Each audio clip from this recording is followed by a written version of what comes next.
Rise, renew, reconnect. Welcome to From the Ashes, where every episode ignites hope and healing. Last month, I had a very unique experience as an assistant tour guide. I helped take two heavy metal bands, the Lords of the Trident and the Seven Spires, plus their fan club, all over Japan for 2.5 weeks. Going into the experience, I didn't know anything about metal music. And suffice it to say that after 2.5 weeks, I returned home a changed woman. So today, I'm bringing on the drummer of Seven Spires, Dylan Gowan, to talk about the magic of heavy metal, Japan, and so much more. Enjoy this episode of From the Ashes. Shine the fire in the darkest night, the phoenix burns. It's ready for flight. Shadows may come, try to tear you apart, but you're the flame that ignites. All right, everyone, welcome back to From the Ashes. I am your host, Valerie Beck, and today I have a guest from Toronto. His name is Dylan Gowan, and he is the new drummer for the band Seven Spires. And it's funny because I actually don't know too much about metal music, but Dylan is in Seven Spires, which is a really awesome heavy metal band. And the reason why I brought him on today is because we both just came back from 2.5 weeks touring in Japan together, me as one of the assistant tour guides and Dylan as the drummer for Seven Spires. So I wanted to jump right into that by kind of digging into that common thread that we've had, and then we'll go a little bit into that metal music and what it means or what metal music means to you. Let's start off with the question of, actually, no, why don't I give the audience a little bit of background? All good. Like, why were we in Japan together? What is this whole metal thing? Because people know me more as a holistic health coach, and I talk a lot about wellness on the show. I talk a lot about art on the show as me being a hip hop artist, a dancer, and how art has helped heal and form my journey. And so going to Japan at the beginning of December, I was called on to be a tour guide. That's a profession that I've had in the past. And it was for the Seven Spires and Lords of the Trident, two heavy metal bands from America, bringing their fan club along. So it was you guys and your fan club, which I thought was just so amazing, very unique. Everyone that I told this about was very intrigued by this. And it turned out to be so much more than I thought it would be. I had so much fun on this trip. And it was also amazing to watch you guys play as we traveled through Japan. So we started off in the north of Japan in Sendai. We made our way down back to Tokyo and then to Kansai and then all the way down to Fukuoka, all along with like 50 some odd people. Wild experience and just such a great way to get to know metal music and also the metal scene in Japan. That being said, Dylan, what was your favorite part of the Japan experience? Man, that's really, really hard to answer because the whole experience itself was just amazing. It was like amazing that we get to go and play practically every night, and then also bring a bunch of our fans to Japan just to see this really unique experience of going to see all the different sites and all the different cities, as well as playing in a lot of these venues throughout the country. And it was really unique to also talk with a lot of metal fans from Japan and play with a lot of local bands. And what was really, really special was the show in Osaka. Ty from Lords of the Trident and we were really big fans of the band that opened the show, which was Bloodstained Child. And he and I have listened to them since high school. And we were kind of weirded out by it in the sense of like, shouldn't we open the show and they close? But it was this weird kind of show because it's like kind of surreal that a band that you listen to for a while and you get to share the stage with them. And you're just kind of going, this isn't real. This is not real, that we're playing literally in their hometown. They're opening the show.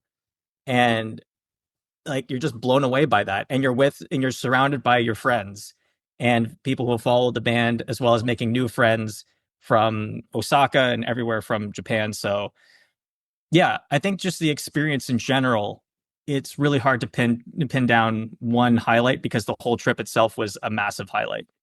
Amazing. Yeah, I remember Ty telling me about that, how he was like, "Oh my God, I can't believe they're gonna open for us." So I actually witnessed a few moments because as the tour guide, I kind of get to just watch you all. It's my responsibility, right? Just make sure like you're you're fed, you get enough rest, like everything's taken care of. But I also get to see like what goes on because I get to watch the shows and everything. So from the audience perspective, and then just watching everyone in the audience too, I want to tell you an anecdote that I think is what really made this experience special for me. I don't remember if it was Osaka or one of the shows after, but you guys were on stage playing a song. And I turned around, and two of the guests in your fan club that you brought along that aren't related or anything like that, but were clearly like friends before, they just turned around and looked at each other and gave each other this huge and longest, most loving hug. And it was something about the music that was just having them have this moment. And I just thought how fortunate I was to be able to witness that, but also like how special that is because a lot of us are we don't have this group where we travel internationally together. We're like tight knit and like, but you guys have this thing where, not only are your fans also kind of like your friends, but they're also really tight with each other. Some of them travel around together outside of this tour too. And I just saw how tight that relationship was. Yeah. Yeah. I mean, it's really amazing to kind of witness that because a lot of times within metal, there's a bit of a instant friendship that kind of happens with a lot of fellow metalheads because metal is a very niche genre. Like not everyone really understands it. And so it feels like when somebody likes the same type of music that you do, you kind of understand them right away because a lot of metalheads are similar personality wise. And so once you kind of see a band that you like or see somebody that's like walking and you recognize the band shirt, you kind of like there's this like some sort of spider sense that you get going like, oh, I know that you listen to good music, that kind of thing. And a lot of people they just really I mean with Seven Spires music especially, they it's one of those bands where it's so authentic when it comes to the emotional component of the songs itself. Like, I mean, Adrian, Jack, and Peter, they're all such strong songwriters. And they play with such, not only such intensity, but with such emotion too. And so with them, it's like they're not putting on, I mean, they're putting on a show, but it's also, these are also real emotions that they're getting out on stage every single night. And that's also heard with the audience as well. And they get that as well too, because they can put their own experience within the lyrics and with the music themselves. They can put their own stamp on the story that's being told. So it's really interesting to see how they react to the music as well as us seeing their reaction. And so sometimes we see people in the audience, they cry during the set, or sometimes they hug, or sometimes they mosh like crazy. Like in Fuoka, we had a conga line. Like, Yeah. so it was kind of cool to see all these different reactions, and we get to see that every night. It's just amazing. Yeah, I think that was very unique and really incredible. It was my first time witnessing moshing, although I have to say I probably got the tamest version of moshing that I will ever get.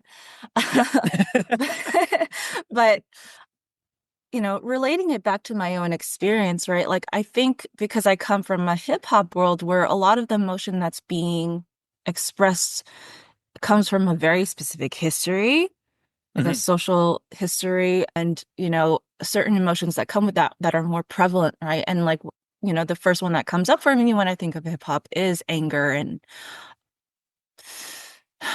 yeah, I mean that would be the first one that comes up, right? But it's expressed in a very particular way. Sometimes it is kind of in this like, it's an expression of a view of life that isn't always it's like strength, but also there is this sadness to it as well.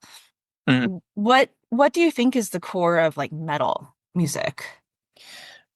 It's tough to say because you can express all different emotions within metal. Yeah. Like it's not, I mean, anger is definitely one of them for sure because of the screaming and because it's like it's not enough sometimes to say I'm angry by saying I'm angry. Sometimes you have to scream it. And then a lot of people relate to that because they wanted to scream when they're upset as well. So there is a ton of anger. There's also a lot of sadness, but there's also a lot of uplifting moments within metal as well. So there's some metal bands like one of the bands that opened the show, Japanese folk metal. They're a complete party band. So they're Mhm. all about having a good time and drinking and like celebrating and doing all that stuff. And then you get some metal bands that are just angry, aggressive, and the music backs up that intensity. But there's also and that intensity is also resonates with a lot of hip hop too, and that's why there's a lot of crossover between hip hop and metal, where sometimes you get like the new metal movement, which incorporated a ton of hip hop stuff into it, and then you also get groups like some crossover thrash bands. They really adapted a lot of hip hop's attitude as well within their music, and sometimes you even just get bands that collaborate. Like we had Run DMC and Anthrax with Bring the Noise, and how that was like the first step into really kind of hip hop and metal trying to like take the two styles and kind of blend them together. And then eventually over time, it's like you'll get groups like Body Count, which was fronted by Ice-T, and he brought his intensity within rap music, but also he loves metal music as well. So he just combined both of them and he created something that's unique to him, and that inspires a whole other list of a ton of bands that combine those two elements together. Yeah, absolutely. And I think just like, when I say like there's one emotion that comes up, it's like there's definitely a whole range in each category, right? In each Oh yeah. genre of music.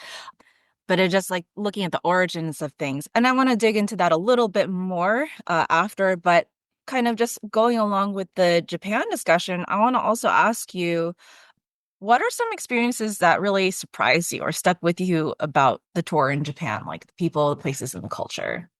I mean, I've never seen a 9 band festival be so organized in my life than Nagoya. It was because back home, it's like a logistical nightmare to organize 9 bands that could have 4 to 6 members, sometimes even 7.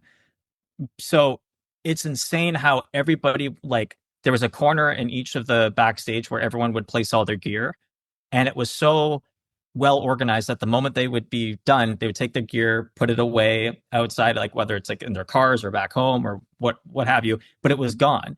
And it was just like this structure that everybody kind of understood the assignment. Like the moment that you were done, the gear goes out of the venue, and then the next band puts their gear on stage. And then when they're done, they bring it out. And it's normally not like that because like sometimes if you're in a festival, they'll just leave their gear backstage, Yeah. and we're kind of like walking over everybody's gear to kind of put ours on stage. And that doesn't and that never happened in Japan. Everyone was so it was so well structured that it was almost uncomfortable like because we're not used to that. Yeah.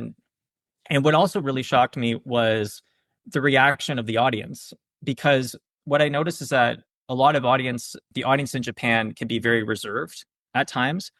And normally when we're playing in North America or some parts of Europe, because some parts in Europe they're also very reserved as well.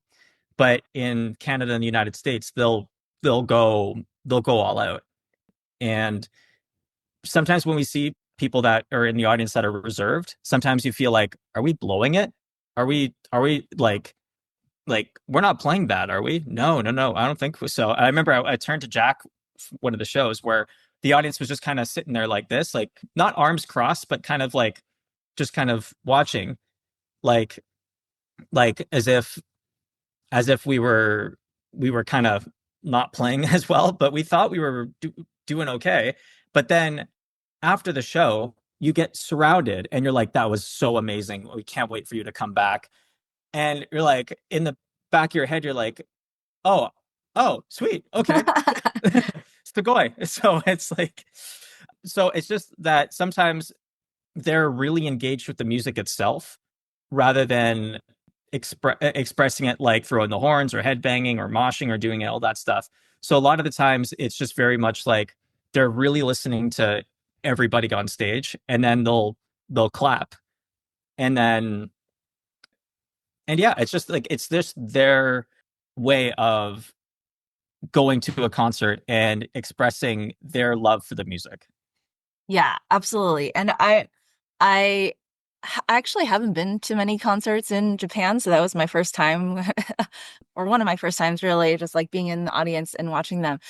Although I did see some headbanging for sure. I think the Yeah. people who really get into it, or like I think maybe some of the people who relate a lot with the metal culture, they'll Mhm. they'll do the stuff, right? They'll do the moshing, they'll do all of that. Yeah, like I know that when I'm in the States and I'm in a dead crowd, it's so sad for me. Yeah. So, like I actually get really, because as a dancer, I also want to like kind of let loose in all of that. And when nobody else wants to do it, I feel kind of like, oh, well, I guess I won't do it either Gotcha. sometimes. But I felt like a good mix of that in the audience watching you guys is like, I can headbang if I want, but also I could just chill if I want to, and no one's making, it doesn't feel like I'm being pressured either way, which is really cool. Oh, absolutely, yeah. Yeah. With that being said, knowing that like in Japanese culture and with all of that, they engage with metal music a certain way. And then you said that the European crowds can tend to be a little bit reserved too. Like, how do you, since you've traveled the world playing your music, how do you see different cultures receive your music differently? And why do you think that is? I think it just has to do with just my guess is just it could just be standard concert etiquette. Like I think sometimes a lot of people who and I think it has to do also with the environment as well. Like I think that sometimes to be respectful to the artist, sometimes it's not to be overly expressive because that could be distracting for the person who really wants to like sit and enjoy the music for what it is rather than just kind of the extra stuff that's going on. Like in Scandinavia, there is some parts where like Norway, in some parts of Norway, they were very reserved, but in Sweden, they went crazy. And then, and I know in Toronto goes ham at every single show that they go to, except for classical music, where everyone kind of understands the assignment of like everyone sits down and they listen to the music and they don't get up or clap until the very end of the show. So I think it just really has to do with the exception of the mini rant. I think it's just like I think really it's just standard concert etiquette that varies from different countries. And then when you understand that, you don't have to overthink about you're playing on stage. You just go out and you just play. Yeah, for sure. I think that makes sense too, because like even though I would go to like a hip hop concert or like a house event or like jazz, like each of those settings have different behavioral expectations. We just don't think about it because we take it for granted, right? Hmm. Yeah. No, absolutely. Okay. I would like to ask you then, have you ever like did you start off as a fan of metal music before you got into playing it, or were you kind of like, I want to be a metal musician? Well, I mean, it started out by just being a fan of rock music, like, and that was passed. Then that love of rock music was passed down from, my family who was really involved, like loved like 70s progressive rock, like Yes and Genesis and King Crimson, and they also loved, some of the art rock stuff like David Bowie and some of the kind of shock rock stuff like Alice Cooper. So there's always a love of rock music, but then there was a program that in Canada called Much Loud. So like Much Music was kind of like the equivalent of like MTV. And I remember watching Much Music and around midnight, like every like Friday and Saturday, they would play like punk and they would play metal music. And I remember I was just kind of flicking the channels and I just kind of sat down and watched like one video and I loved it. And I'm like, oh, what's the next band that's playing? And I just remember just getting like bombarded with so many great bands like System of a Down, Deftones. There would be some Slayer on it. There would be Metallica, Motorhead, Iron Maiden. So you just get like a list of all of these like really amazing bands, and I would just be so excited every single time that that show would come on. I would run down to the basement with a pen and paper, and I'd just write down all the bands that were playing. And and then eventually they started playing heavier, like even heavier stuff than that. Like you would get some obituary, sometimes you would get death, you would get deicide, a lot of the more extreme bands that kind of followed after like the thrash movement. And and then I really started to explore more of the extreme metal side when I was in high school, and a friend of mine, he handed me a copy of Opeth, and I loved how it was progressive rock, but like a metal's version of it, and really got involved into the progressive metal scene, where it was like the next evolution of like all the bands like Yes and Genesis, but bringing in more of a metal component to it, but still keeping it so experimental. Started really listening to bands like Opeth and Cynic, Catatonia, Between the Buried and Me, Sixth, Protest the Hero. Who else? Periphery and Animals as Leaders. So it's like a whole list of these bands that were metal, but they were also very experimental as well. So that's kind of the rabbit hole I went down in terms of being involved in metal music, and I haven't looked back ever since. Amazing. So it's funny because as you're rattling these names off, it's so funny how if you take them out of context, they sound pretty morbid. Some of them, right? And I kind of want to ask you about that. So, having been a newbie to metal doing this tour, I got to kind of see like what I liked and what I resonated with. And what I actually Hmm. resonated with was the more extreme, like aggressive stuff. Like, for example, in Nagoya Temple Hmm. and the band that went before it, where it was like a lot of screaming and just Yeah, like yeah. a lot of that really heavy drumming and really heavy bass. I really like that stuff. And I think the reason why is because it is very raw. It's not decorative. And it really shows that like, a lot of in regular society, we're really not allowed to express these extreme emotions. Like, or like anger is like kind of looked frowned upon, right? To like feel angst and do all that is kind of frowned upon. But we're doing it in this very artistic and fun way when we engage with metal or other art forms that allow us to do it. And I Hmm. really resonate with that. And so kind of looking at that and then looking at kind of the themes that I see here with the band name titles and even like the album name titles and all of that, a lot of it is like kill the god or this god is dead, right? Like deicide. And okay, so where do you think that comes from and like why is that so prevalent in a lot of metal music? I think because there's a lot of things to be angry about, and I think that it can be expressed. Hmm. I'm just trying to think of. It's because there are so many different topics that you could be completely angry about, and so like if you grow up very religious and you hate that, it's like that kind of gives you. Uh, I mean, metal is a perfect outlet for that. How it's very anti-authoritative and stuff, and how it hates being like like basically you have to meet society's expectations, and a lot of metal music kind of goes against that. They're very keen on just like living your life the way that you want to live it authentically as you can. And there's just a lot of things that you could just be, I mean, you can be like Napalm Death. A lot of their lyrics have to do with society and how an overly capitalist society is freaking terrible for mankind. So that's what a lot of their songs are based around.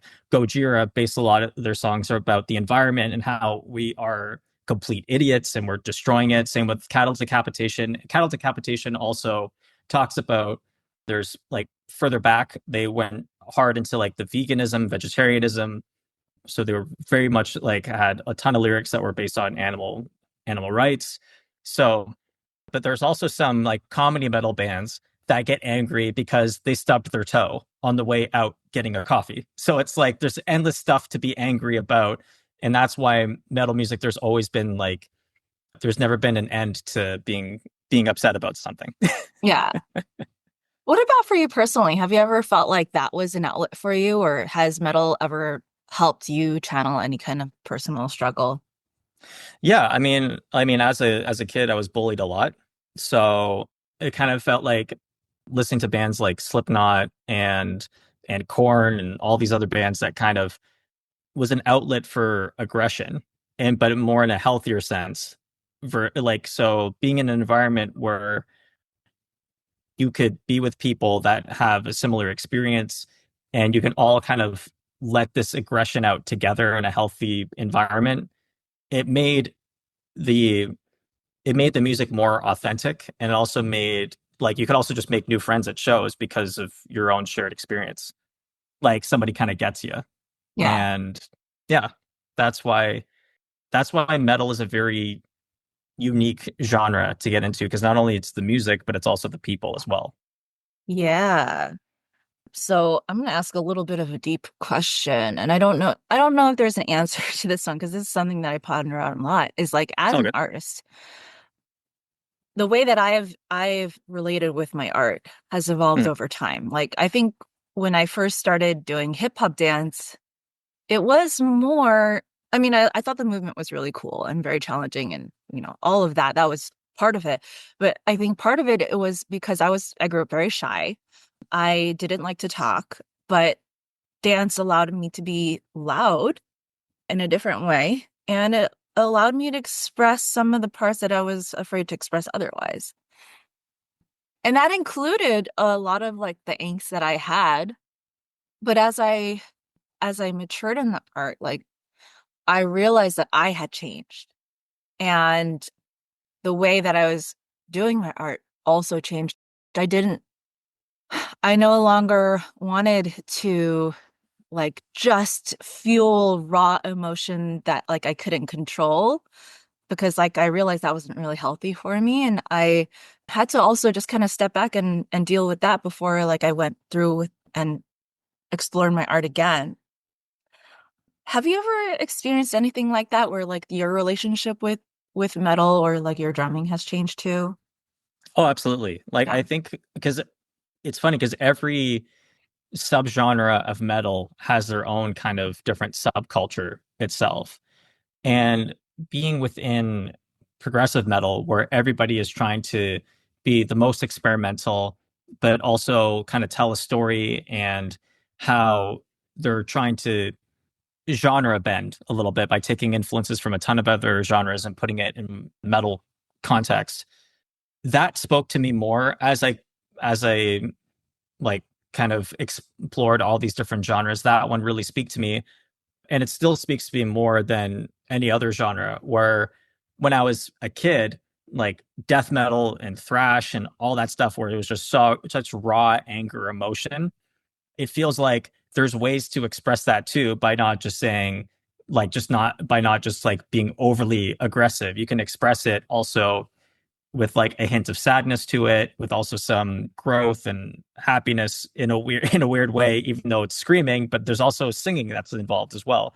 So you get these kind of different ways to express all the emotions rather than just kind of throw it in all just in one emotion. There's many different ones that you can express. And it feels like that's changed my drumming, where I'm not holding the sticks as tightly as I Yeah. used to. It's like I can be a bit more relaxed because there's moments where there's a lot of like uplifting stuff, like Succumb, which we play in the set, which is like this really kind of uplifting song. And there's also Almost Town, which has a bit of a somber-ish tone to it, even though the song's like uplifting. But then there's also This God Is Dead, which goes like completely up and down the rails. And there's a lot of intense moments, but there's also some call and response, and how there's just ways of just expressing emotions as you get older, and you kind of understand just being a better musician rather than just kind of know this one thing and then just doing that only. Yeah. Yeah, I think so. I think that the more that I have progressed in my dance, I don't want because like the tendency in hip hop, where like in street style dances, you're like you're this type of dancer, you're this type of dancer, and you're this type of Mhm.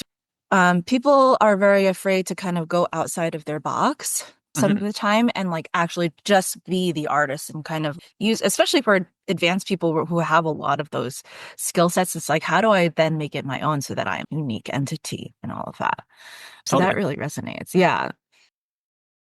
I know you haven't been in Seven Spires for that long, but kind of knowing what you know, I noticed on their website they have lore as part of their kind of how they make their music. They have like a story behind it that's separate from actually just like it's like a fantasy story.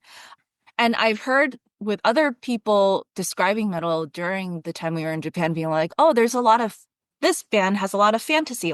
What does that mean?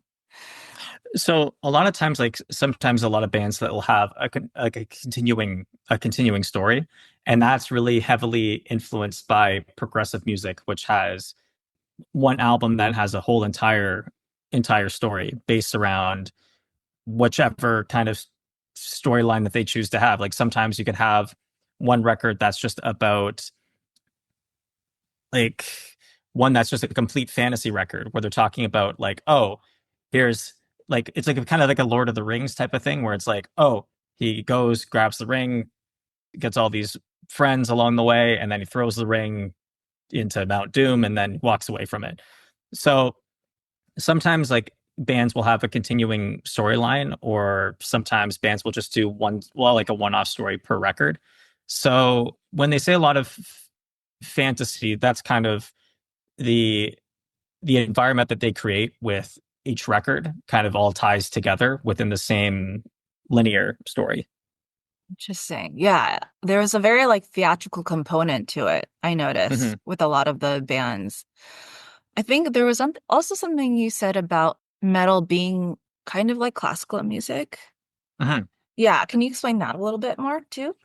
Yeah, absolutely. So I think the main distinction between rock and metal music is that rock is a very blues based style of music, where the difference with metal music is that it's very classical based. So it draws a lot of inspiration from Mozart and Bach and Beethoven and all the big classical composers, and it draws heavy influences from their playing. And metal music just kind of is taking what those composers have done and just adding electric guitars to it. So if you were to take metal songs and just completely strip it of all the drums and the bass and the guitars and the screaming, and if you put that to like violins and piano, it's classical music. Yeah. Are you familiar with the video game series Final Fantasy? Oh, of course. Okay. Have you played any of them? Like I played seven like a long, Okay. long time ago, and 10, but I haven't played. So I've played actually wait, played 7, 8, and 10, Okay. but and then Dissidia, which was like Okay. the fighting game. Because as soon as you were talking about that, because I'm playing Seven Rebirth right now, and the battle theme is, I think, is metal. They Yeah, oh have yeah, that, yeah, but it is also classical. I think a lot yeah. of that, yeah, they incorporate a lot of that, and it's like, yeah, that is actually really true. That was the first thing that popped into my head. Yeah, I feel like I've been around metal music so much, I just like never really paid attention to it. But like once I thought about it, like, yeah, it's so prevalent everywhere. There's something that you said. So while we were in Japan, on one of the last days of our trip, we went down to Fukuoka and we went to this vegan restaurant in Mm. the kind of in the boonies of Fukuoka. And I remember you saying something about wanting to be a health, like wanting to do what you do, but like in a more healthy way. Do Mm. you remember saying that? Oh, so I think that's because of the audition that I did for Okay. Spires. Okay. Yeah, yeah, because a lot of the times when it comes to doing like music itself is a very being involved in whatever genre that you're in, and if you're doing this as as a living, a lot of the jobs are very they're hard to come by because it's either a rotating door of musicians that only have like that only last for a couple of shows to maybe a month, maybe if you're lucky a year, or it could just be a weekend. So whenever you're like and I think this resonates with a lot of musicians as well, is that whenever you're auditioning for a band, you put a lot of yourself into that audition, especially if you think that you have a like, especially if you have like a massive task ahead of you when you're learning a band's discography. So for me, it was like doing the Spires audition. It was going through literally, it was 8 hours of just learning that this one particular part of the song. Because for my audition piece, I had to do This God Is Dead, which is the song that we played on the last night, as well as in Osaka. And when I was listening to that song, I'm like, I love how it transitions from different moods and tones and how the lyrics reflect each part so well and doesn't feel like it's a copy and paste thing. So as I'm listening to it, I'm like, okay, this part I know I can do, this part I know I can do. And then when it came to the super fast double kick part, I can like in the back of my head is like I can play fast, but I can't play that fast. And so I had to learn a totally new skill to try and at least get to that level. So it was really trying to learn how to get to that particular speed, which was so challenging, and that you're just saying like practicing it over and over and over and over again. And like the a lot of the time there's like that voice in the back of your mind saying like you're never going to get it, you're not going to get it, you can't get that, and you just have to like ignore that and just continue to do that over like and just continue the progress. And so doing it more in a healthier way would not be what I did for the audition for Spires. Okay. So I think sometimes you have to be a little bit kinder to yourself Oh, yeah. whenever you're doing auditions. I didn't do that for me, but I think if I was to do that audition again, I'd be like, dude, you're learning something that wasn't in your wheelhouse before, and you're learning something in 3 weeks that really realistically should take you a couple months to learn. And I was just lucky enough to get it to that level in that amount of time. I think that's a really valuable little bit for anyone who's an artist out there, because I I didn't go into commercial dancing because I couldn't handle the audition process. Mm. Uh, it was really hard for me. It would be very emotionally draining, right? Because you have to go into one audition after the other. You're never against so many other people, and every time you get rejected, it is hard to tell yourself, I'm just not good enough, you know? Mm. Whereas sometimes it's not even about how skilled you are, but there's a persistence that, and kind of like a not putting your own value on the outcome Mm. of whatever it is like, but putting in the work, obviously, right? Oh, totally. Yeah. Yeah. And I Good. think, yeah, we get really discouraged sometimes. Yeah, I mean, because a lot of the times, like we put like dancers or musicians or actors or anything like that, a lot of the times people put a lot of their self-worth into their art itself. And that is a really tough thing to separate because you put a lot of your identity and your personality as well as how you express yourself through art. And it's really tough to distinguish to separate the two. Like your worth is more than your art. And that is something that every like artist kind of struggles with. And even though they know in the back of their head that they're two totally separate things, it's really hard for it to be to for it to kind of be two permanent things, and then they're just constantly going back and forth. Yeah. So it's tough, but I think sometimes you just have to be a little bit kinder to yourself. And even though that can be very, very hard at times. How would you say you will approach it in the future? Like, is there anything that you would do differently or exercises you do? I don't know.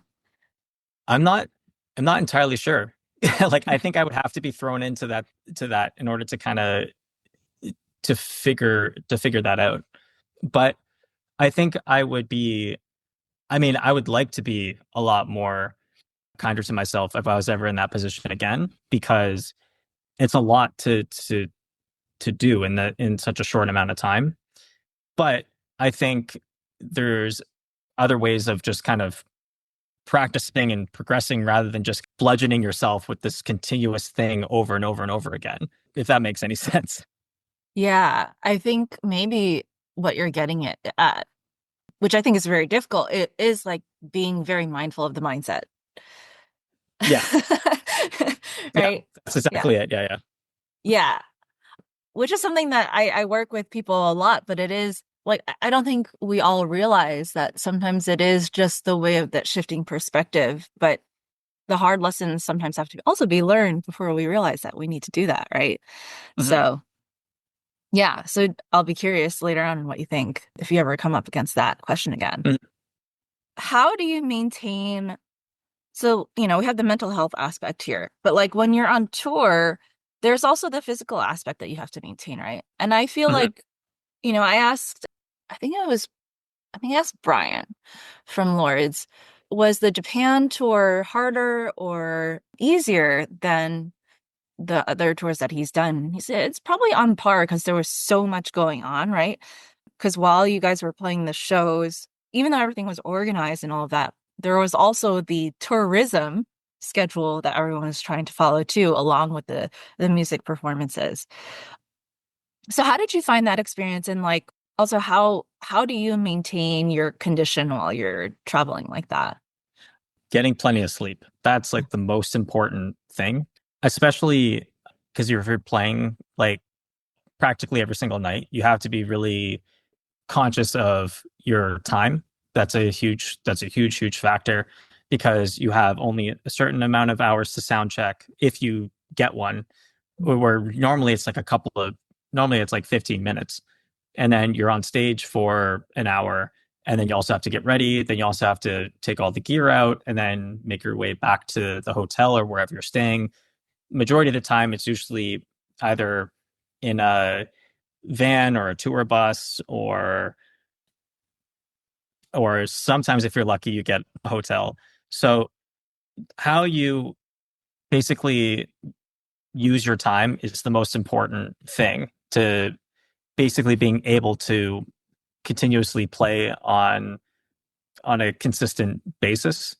So like that means like even on your day off, it's like don't go out don't go out drinking like Hmm. all hours of the night.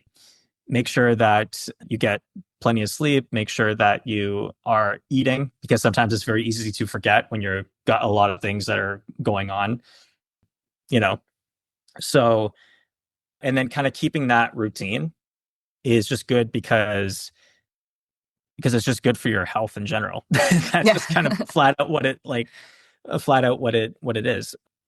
But on this tour, it was, I would say in terms of the physical side of it, it was, I would agree with Brian. It's pretty on par with other tours.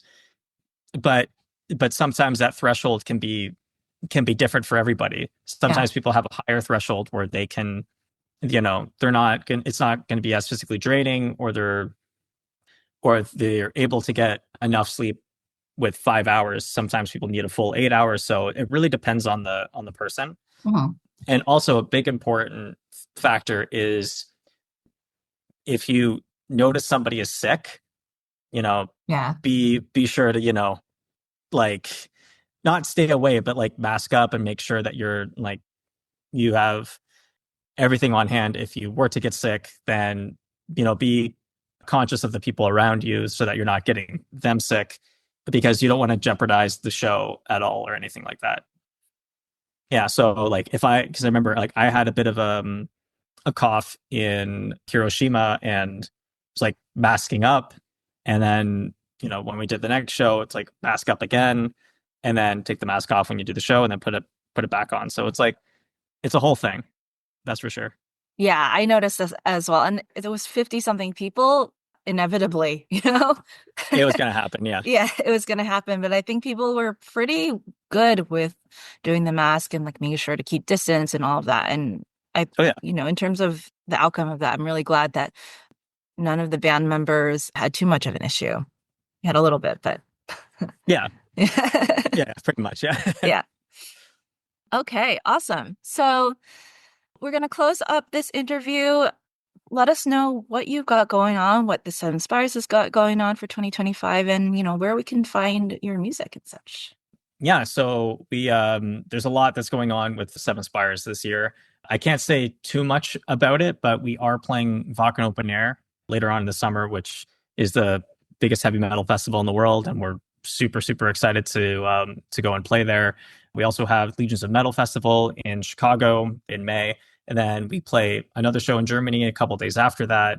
And there's a lot more shows to be announced, but can't say anything at the moment. But it's going to be another busy year, that's for sure. And we're all really excited and looking forward to what comes up this year. Amazing. And what about any things that you're personally looking forward to in this year? Anything I'm looking forward to this year? There's a lot, and I can't really say too much about it because because it's so like I want to say all the things, but there's a couple of session gigs I'm personally really excited about to announce. There's a lot of things with Seven Spires.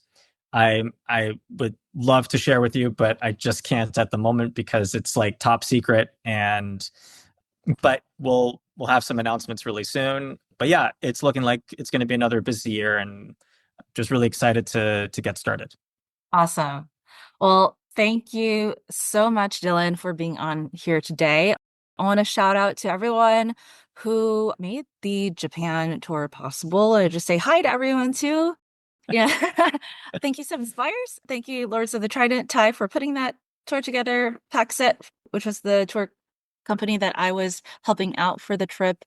I have learned so much from you guys. It was really a heartwarming experience. I learn everything every time that I travel. And so I am really grateful that I made actual friends on this trip, that I was able to connect with all of you and really get to know a world that I knew very little about before. So thank you, Dylan. Yeah, no worries. Yeah, it was great to talk to you today. Yeah. Same to you. All right, awesome. Catch you later.